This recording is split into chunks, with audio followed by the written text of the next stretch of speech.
Minute-by-minute drama playing out on the frozen high seas.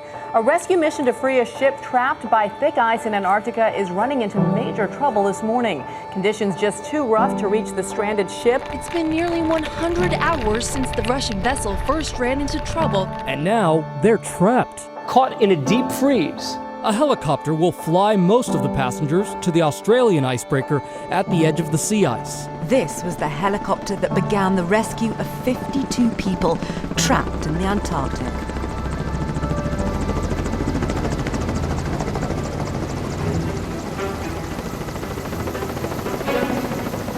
The power of the thing was enormous. It's like the whole air was vibrating.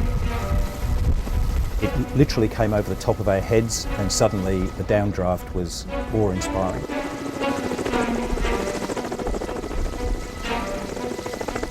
We were bundled into the helicopter.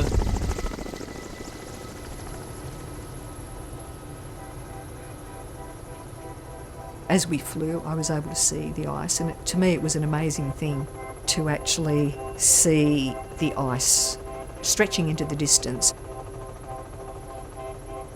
I was amazed just to see how vast this field of ice was that we were all embedded in. It was phenomenal, the ice that had come around us. That flight left me thinking, I don't know how Schakowsky's going to get out of this. Schakowsky could become a permanent feature of Antarctica.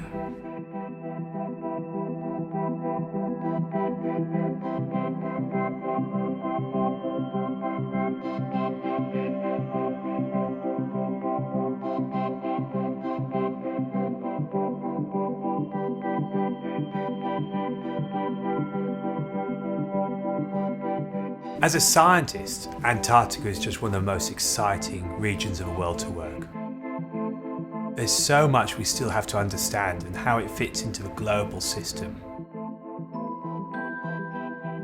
It's an extreme environment, and the key thing is you just have to try to anticipate what might change. So we left Bluff in southern New Zealand on the 8th of December. And there was real buzz and excitement because this was a big one. This was 4 weeks heading south.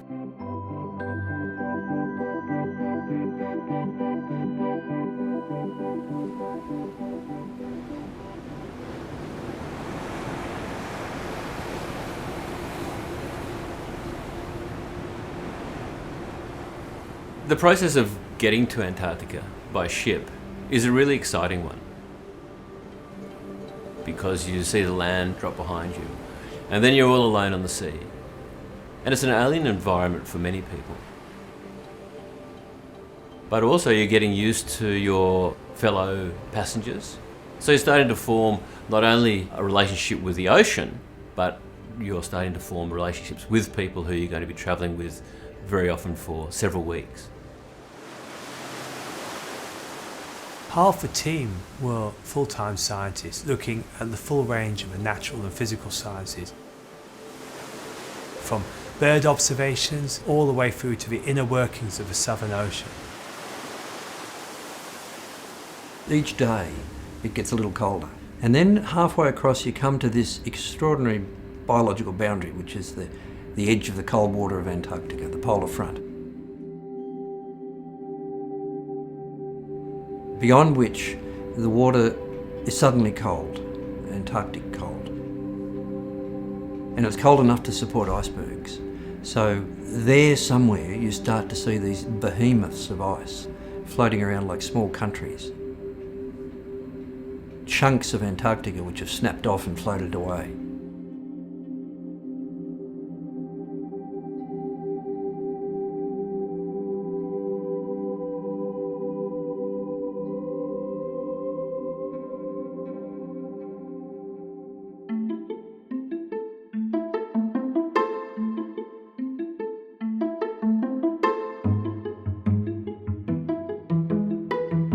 There was such excitement across all of the passengers once we started to see the first penguins on ice floes as we went past.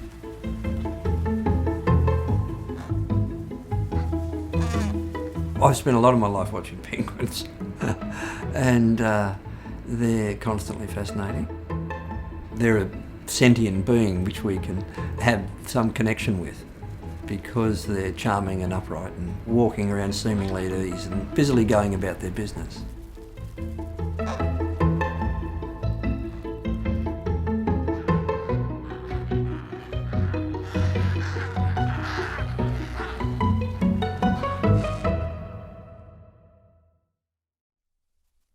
This is a Weddell seal. They don't have any land predators, so they're very relaxed, they're very chilled seals, and you can see this guy's not bothered by us at all.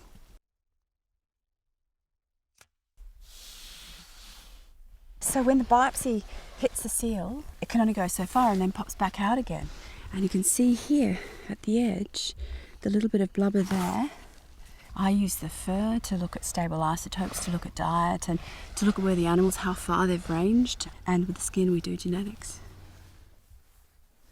So although we've just biopsied him, he's now rolling over and about to go to sleep, so it mustn't be too traumatic.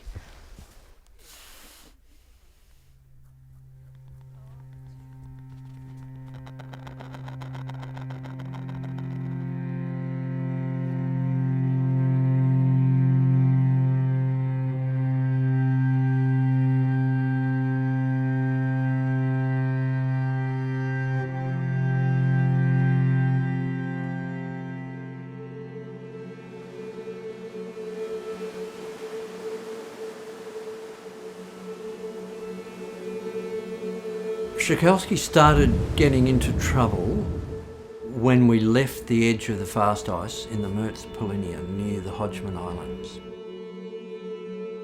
And the ice was closing quickly around us. And throughout that night, the captain and the officers fought very hard to get the vessel out into open water. And they couldn't.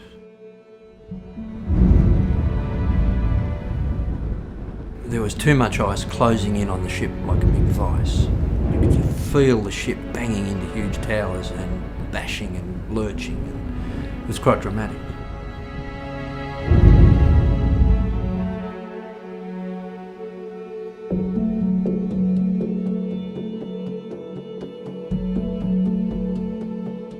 And so we woke up the following morning to find the ship completely surrounded by ice and not able to move.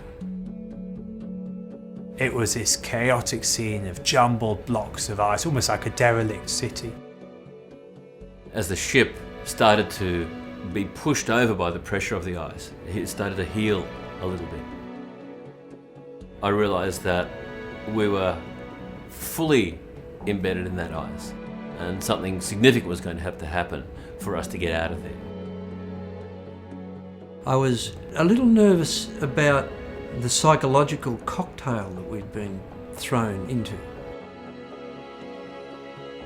There were some people who were very concerned. People were encouraged to go and ask questions of the expedition leaders.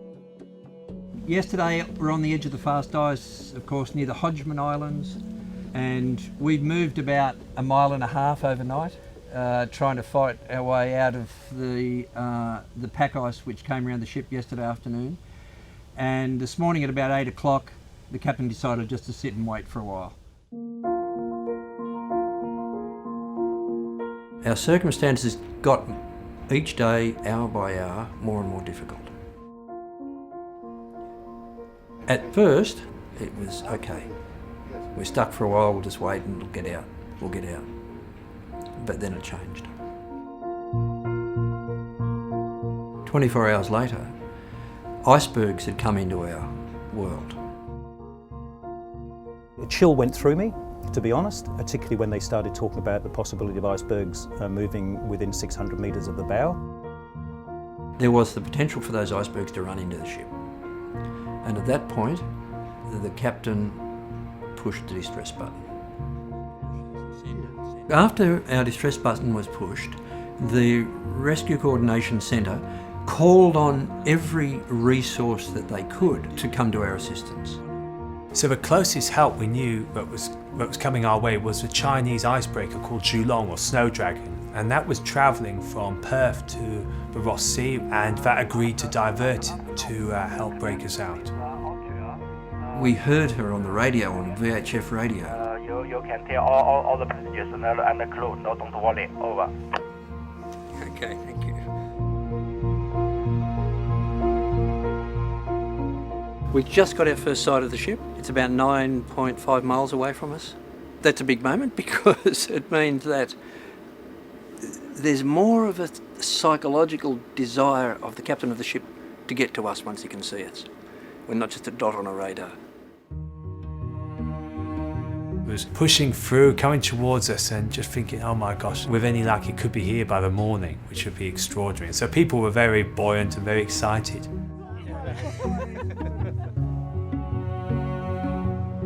I had a few hours sleep and woke about 6, and basically it was clear that the Zhulong hadn't really moved at all. Zhulong reached to within about 6 miles of us and found the going very difficult, and the captain has decided to turn around. That set the tone for the coming 5 days or so. Every step of the way as that week unfolded was, in a sense, a series of disappointments. The art class that we have scheduled is going on at 11 o'clock in the port dining room. The mood became quite almost jovial as we started to find things to do, and we set about to get a calendar of events going, which we all attended with enthusiasm. And if anything, it became quite sort of surreal. It was quite boisterous considering the situation we're in.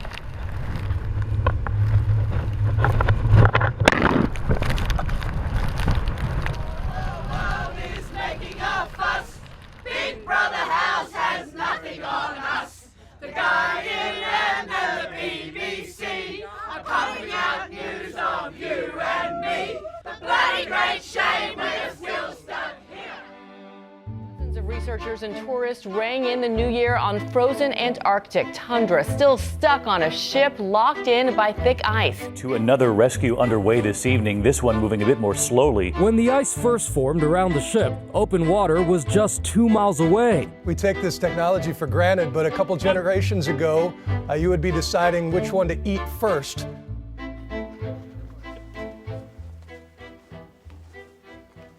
In those days, our situation had deteriorated quite significantly.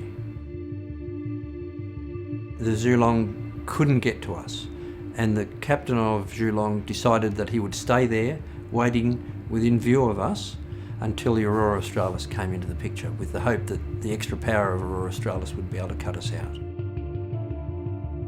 The Aurora Australis, which is the Australian government icebreaker, came into the picture from the very word go, because they were tasked to come to our assistance straight away, but they were much further afield.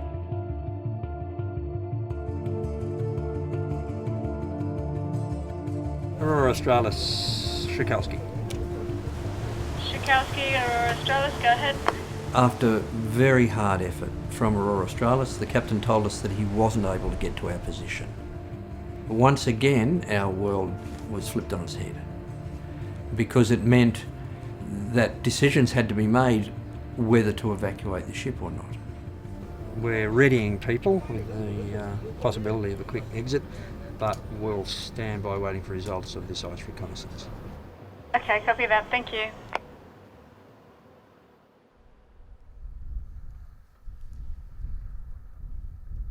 This is the powder, Milo powder, that we're using to mark the helipad, so where the helicopter is supposed to land. We're just marking it basically straight line around the perimeter. Right there in the middle, we also mark the H. That's what they're aiming for. So we'll try to land as close to that as possible, right in the center of that. There's a level of tension. Some people were a bit concerned. I think one of the things is that you're going from the known to the unknown. There's a step, which is a box up to a 2-step ladder. It was exciting. I found it personally exciting because I had to be on the ball all the time. The pilot looked at me and gave me the thumbs up, and then I went towards the helicopter. And they started jumping out, and they threw out an incredible number of planks, wooden planks, onto the snow. And I thought, what the hell's going on here? And then I realised what they were going to do was to use those planks as the basis for the proper helipad, because when the helicopter landed, it actually sunk into the snow.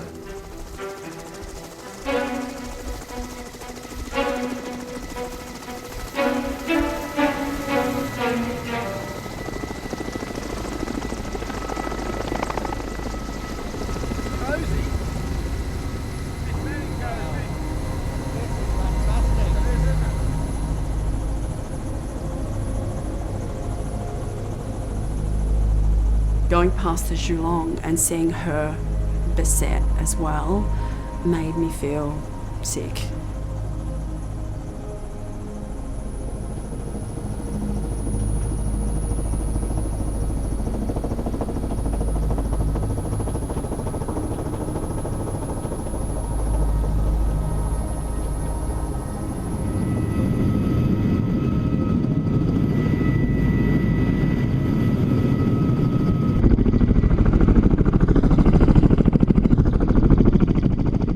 There's a mixture of feelings and emotions, because I was relieved that the operation had gone well. I wasn't relieved to be out of there, because I love being there.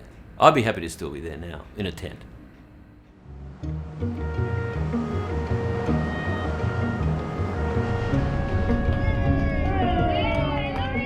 When we walked on this ship that I hadn't seen in 10 years, I haven't been on here for a long time, and the voyage leader, Leanne, grabbed me and held me and said, "Welcome home, you're back."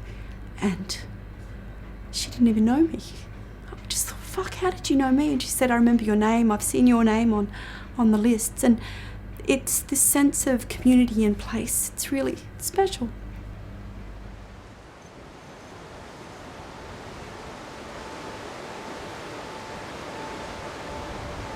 People trapped by ice at the bottom of the world are finally on their way home. About mid-January to get to the island of Tasmania, from which they will finally fly home. In the Australian port of Hobart, they face the cameras and a barrage of questions on how their voyage went so terribly wrong. We certainly didn't go into that environment thinking there was a chance we might get caught. You don't look for those events, far from it, you try and avoid those events, and it's just really unfortunate that we got caught by this extreme event that basically trapped us.